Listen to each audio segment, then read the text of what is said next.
welcome. Thank you for joining me in part 4 as we are busy with chapter number 2, A Great Loss. We just mentioned that initially there was a concept of Tawheed, there's only one God, but now unfortunately people started bringing idols to the Kaaba.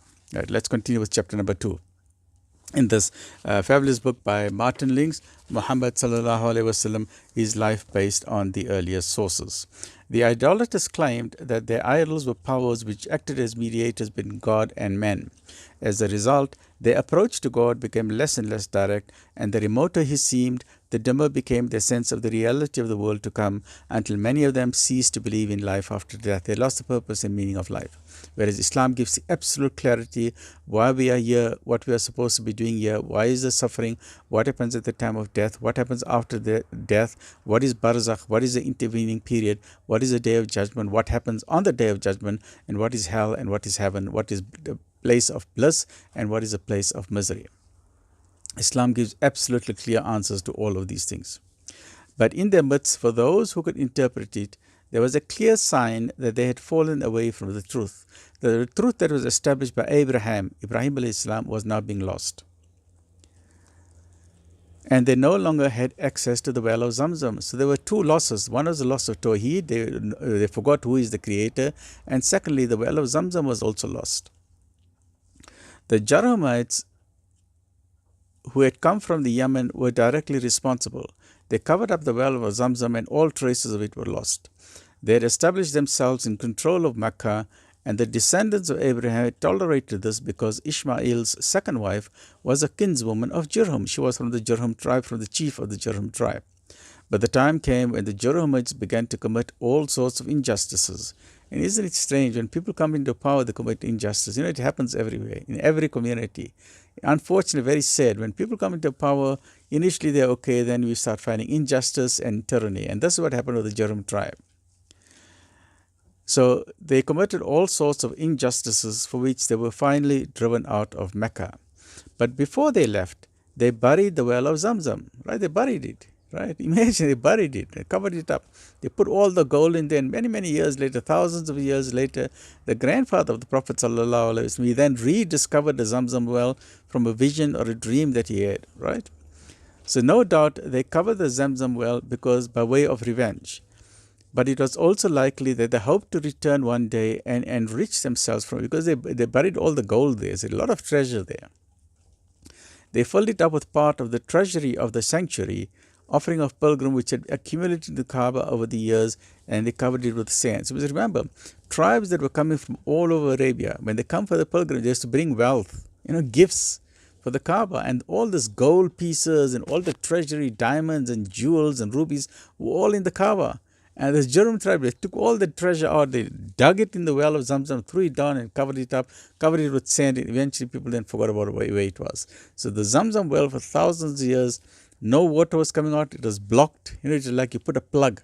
So it was blocked with gold, basically. It's like a gold seal, gold and diamond seal. Eventually, until Abdul Muttalib, the grandfather of Prophet ﷺ, he then reopened it again with his son. And we'll come to that story as well. Alhamdulillah. Their place as lords of Mecca was taken over by Khuzā, an Arab tribe, descended from Ishmael alayhi salam, from Ishmael, which had migrated to Yemen and then returned northwards. But the Khuza'ites now made no attempt to find the waters. You see, now the Jurhum, they knew that initially Mecca was very barren. There was no one was coming there. Now that the well of Zamzam was found, then other wells were also dug around it. So people then forgot the importance of a water well in the desert. So when the Jurhum tribe, they covered it up. And when the new tribe came, the Khuzā tribe, they did not link the water with the source of livelihood for Mecca. They did not bother about the Zamzam well. That is a great tragedy that they did, a great mistake. Others, the first thing they should have done, start looking for Zamzam to say, this is holy water, this is sacred water, let's find the Zamzam well. They would have not only found the water, but they would also have found the jewels and the treasure and the gold and the diamonds. But they did not bother about it. Right? But the Khuza'ites now made no attempt to find the waters that had been miraculously given to the ancestors. They did not bother about it, right? It was miraculously given to the ancestor, which is Hajar alayhi salam and Ishmael alayhi salam. As we remember, when Hajar and Ishmael, Hajar was running between Safa and Marwa, while Ishmael was rubbing his hands, his heels in the sand, Jibreel alayhi salam came, hit the ground with his wing, and the water of Zamzam started coming out. Right? So it was a source of life, source of livelihood. And Zamzam gives you the benefit, whatever you make the niyat. You want health, it'll give you health. You want food, it'll give you food. If you want water, it gives you water. If you want knowledge, it gives you knowledge. If you want to pass your exam, you pass your exam. You start a new business, you help with the new business, you're doing Zamzam. If you want children, you're doing Zamzam. So it got the benefit for the niyat that you make for it. So remember, Zamzam water is very, very powerful. Drink it. Beautiful, absolutely amazing water. So since that day, since the Jarum left, other wells had been dug in Mecca. So then they forgot about Zamzam well. Astaghfirullah, excuse me. So God's gift was no longer a necessity. That's what they thought, that the Zamzam was no longer a necessity. So they did not bother to look for it again. And the holy well, the Zamzam well, became a long forgotten memory. Khuzā thus shared the guilt of Jarham. So Khuzā was just as guilty as Jarham. Firstly, Jarham made a mistake. Well, not the mistake, they did it as revenge because they were kicked out of Mecca because of the injustice, so they covered it up.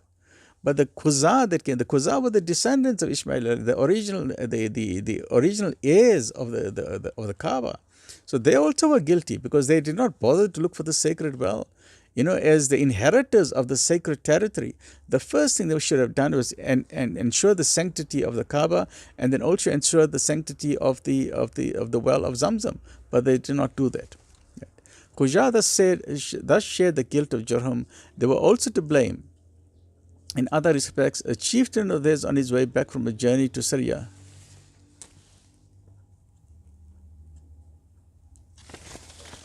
What is it saying? Camera failed.